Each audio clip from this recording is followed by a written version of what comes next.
بسم اللہ الرحمن الرحیم۔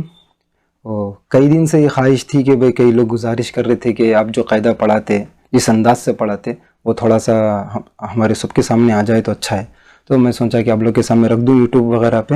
تو دیکھیے، سب سے پہلی تختی میں جو آپ لوگ کو پڑھا رہا ہوں نا، یہ اس قاعدے سے ہو، یعنی تختی نمبر 1 سے شروع کروں گا انشاءاللہ میں، اور جس قاعدے سے پڑھا رہا ہوں اس کا نام ہے نورانی قاعدہ، اس کا نام ہے نورانی قاعدہ۔ اس کے مکمل 28 تختیاں ہوتی، تو اس میں سے اصل جو تختیاں ہیں وہ 27 ہے، اس کے اندر پورے قواعد بتائے جاتے ہیں اور اس کے اندر پورے پڑھنے کا نہج بتایا جاتا، مشق بھی کرائی جاتی۔ تو اپن آج پہلی تختی نمبر 1 سے شروع کریں گے، ٹھیک ہے؟ تختی نمبر 1 شروع کرنے سے پہلے تھوڑا اللہ کی مدد لینے کے لیے بچوں کو یہ پڑھانا چاہیے اور یاد دلانا چاہیے، وہ ہے بسم اللہ الرحمن الرحیم۔ اصل میں تو تعوذ تسمیہ، تعوذ یعنی اعوذ باللہ من الشیطان الرجیم، تسمیہ یعنی بسم اللہ الرحمن الرحیم، یہ 2 چیزیں کرنا چاہیے، ٹھیک ہے؟ اچھا، دوسری جو اہم دعا ہے وہ ہے ربی یسر، ربی یسر ولا تعسر وتمم بالخیر وبک نستعین یا فتاح رب زدنی علما۔ یہ دعا یاد دلانی چاہیے، اس لیے کہ بہت پیاری دعا ہے۔ اس کا آسان سا ترجمہ یہ ہے کہ اے ہمارے رب، میں جو پڑھ رہی ہوں، یہ جو یاد کر رہی ہوں، یہ جو سلسلہ شروع کر رہی ہوں، وہ شروع کر رہا ہوں کیونکہ میرے پاس اکثر لیڈیز پڑھے، اس وجہ سے کر رہی ہوں، میرے ذہن پہ آ گیا، تو کر رہا ہوں یا کر رہی ہوں جو بھی ہو، تو اللہ اس کو آسان بنا دے، اس کو مشکل نہ بنا، اور خیر کے ساتھ، ایسا نہیں کہ بھئی گرتے پڑتے چھٹیاں مارتے ہوئے قاعدہ ختم ہو، آسانی کے ساتھ۔ اس کے بعد اللہ کی مدد بھی لے رہے، وَبِكَ نَسْتَعِينُ، ہم آپ ہی سے مدد چاہتے ہیں۔ اس کے بعد ہے یا فتاح، اے دروازے کھولنے والے، علم کے دروازے ہو یا پھر ذہن کے کھلنے کے دروازے ہو، سینے کے کھلنے کے دروازے ہو، جو بھی ہو، یا فتاح۔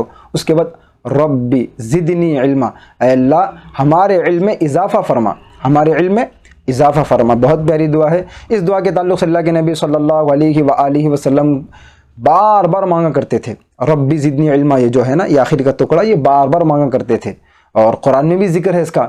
اللہ کے نبی صلی اللہ علیہ وآلہ وسلم کو ہدایت دی گئی کہ آپ یہ دعا مانگو، ربی زدنی علما بول کے، پارے 16 کے اندر، سورہ طٰہٰ کے اندر، ٹھیک ہے؟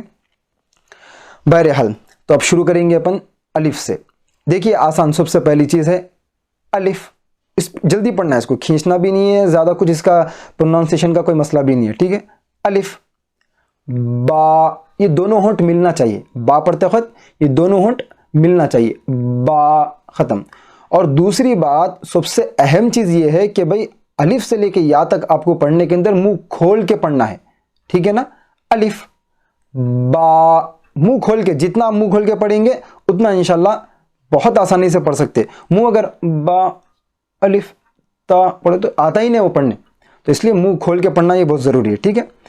با، اس کے بعد تا کے اندر یہ ذہن میں رکھنا کہ یہ جو اپنے زبان ہے نا، یہ زبان اوپر دانتوں کی طرف رکھنا، تا، یہ دو دانت ہے نا، اس کے اوپر لگنا، ٹھیک ہے نا؟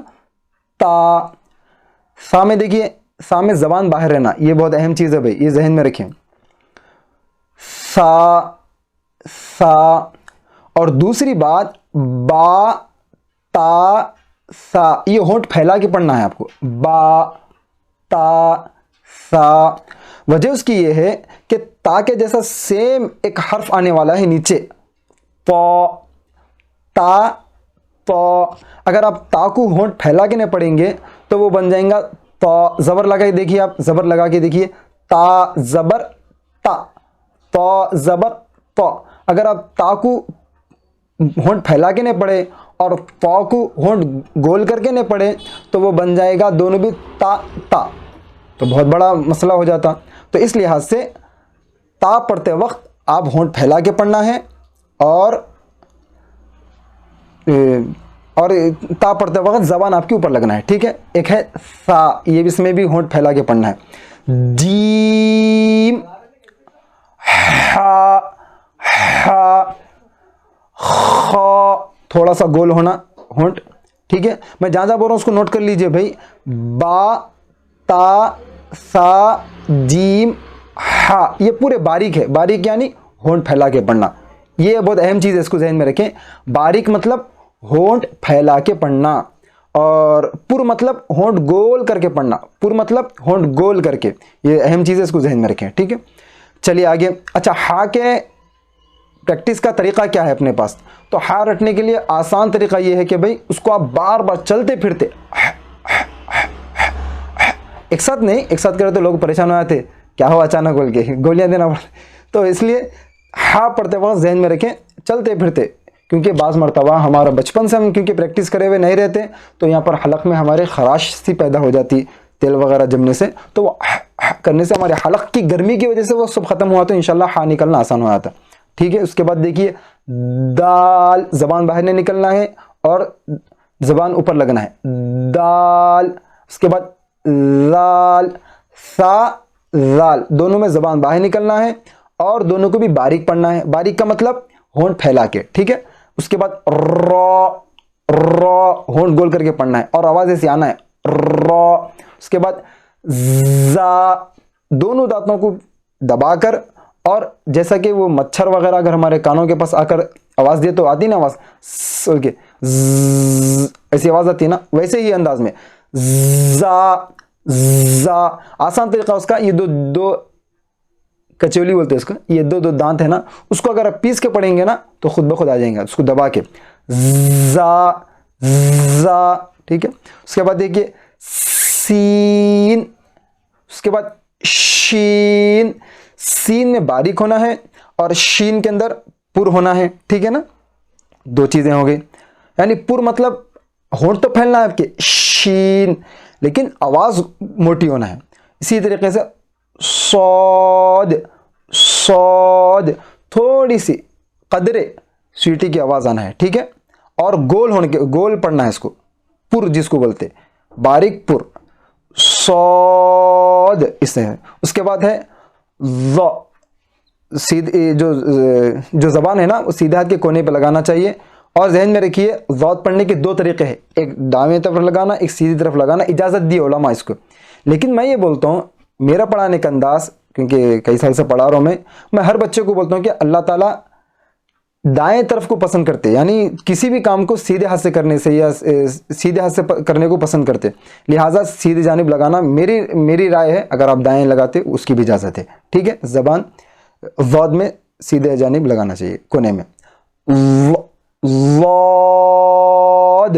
اس کے بعد ہے طا، ہونٹ گول ہونا، وا ہونٹ گول ہونا، دونوں میں بھی زبان اوپر رہنا. ٹھیک ہے، عین کڑک آواز آنا، عین. اس کے بعد غین. اس کے بعد یہ غین کا دیکھیے ایسی آواز نہیں آنا، نارمل ایسی آواز ہرگز نہیں آنا، یہ بچوں کی بہت بڑی غلطی ہوتی. غین. اس کے بعد فا ایک دم نارمل ہے. بعض لوگ جو یو پی سائڈ وغیرہ کے ہوتے ہیں وہ فا نہیں بولتے، پا بولتے، یہ غلط ہے، فا. ٹھیک ہے، اس کے بعد ہے قاف. میں جو کر رہا ہوں نا آپ کو رٹانے کے لیے، آپ کو بتانے کے لیے قاف اس طریقے سے پڑھا جاتا. اب پریکٹس کا طریقہ ہے یہ، کرتے رہیے، خود بخود انشاءاللہ حلق کے اندر سے دو آواز نکلنا شروع ہو جاتے. ٹھیک ہے، قاف. اس کے بعد کاف نارمل. اس کے بعد لام. اس کے بعد میم. اس کے بعد نون. نون کے اندر ذہن میں رکھنا چاہیے ناک میں آواز نہیں جانا، جیسے کہ میں پکڑ کے پڑھ کے بتا رہا ہوں. دیکھیے نون، ناک میں آواز نہیں گئی، میں اب ناک میں لے کے جا کے پڑھ کے بتا رہا ہوں. دیکھیے نون کیسا وائبریٹ ہو رہا مسئلہ. تو یہ اس کا ذہن میں رکھنا چاہیے، اگر نہیں آ رہا تو زیادہ اتنا ذہن پہ نہیں لینا چاہیے، چھوڑ دے بھی سکتے. ٹھیک ہے، اس کے بعد واو. واو نے، واو سمجھ نہیں آ رہا نا، واو نے، یہ بہت بڑی غلطی ہے واو کے پڑھتے بچے. واو یعنی واو کو کھینچنا، آخری میں او کی تھوڑی آواز آنا، واو واو. اس کے بعد ہا، یہ سینے سے آنا آواز، حلق سے نہیں. ٹھیک ہے، ہا. اور بڑی ہا، ہا حلق سے، سینے سے نہیں. ان دونوں میں فرق ہے اور یہ فرق رکھنا بہت ضروری ہے. اگر آپ یہ فرق نہیں رکھیں گے نا تو معنی کی بہت تبدیلی ہو جاتی. ہا اور ہا میں بہت بڑا فرق ہے بھائی. ٹھیک ہے، اس کے بعد حمزہ چھوٹی ہا سے. اس کے بعد یا دونوں بھی سیم ہیں. تو یہ چیزیں ہیں تختی نمبر 1 کی، اس کو ذرا ذہن میں رکھیں. بہت مختصر سا بتایا میں، لیکن ایک بات ذہن میں رکھیں، حروف کی ادائیگی کا طریقہ کیا ہے، مخرج کیا ہے پہچاننے کے لیے آسان طریقہ آپ کو بتاتا ہوں میں ایک ٹرک کے طور پر۔ آپ کو یہ کرنا چاہیے کہ بھئی اس حروف کے اوپر زبر دے دو، آپ با رہندو، تا رہندو، سا رہندو، جیم رہندو، ہا رہندو، خا رہندو، زال رہندو، دال رہندو، زا رہندو، سین، جو بھی رہندو اس کے اوپر زبر دے دو۔ آپ زبر دیتے وقت آپ کی زبان جہاں پر لگ رہی یا جہاں سے وہ حرف نکل رہا، سمجھ جائیے اس کا مخرج وہی ہے۔ جیسے کہ با کے اوپر زبر دیجیے آپ، با زبر با، با یہاں سے نکل رہا۔ قاف کے اوپر زبر دیجیے آپ، قاف زبر ق، ق، ق حلق سے نکل رہا۔ اسی طریقے سے عین کے اوپر دیجیے آپ، عین زبر ع، ع، دیکھو اس کا بھی مخرج معلوم پڑ گیا۔ اسی طریقے سے خا کا دیکھیے، خا زبر خ، حلق کے کھرکھرے پن سے نکل رہا۔ اسی طریقے سے دیکھیے آپ زال کا، زال زبر ز، زا، وہ تو اگر آپ زبان باہر نہیں نکالے نا تو وہ زا بن جاتا۔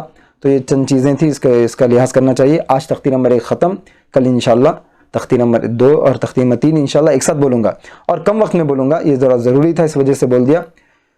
انشاءاللہ کل ملاقات ہوگی۔ السلام علیکم ورحمۃ اللہ وبرکاتہ۔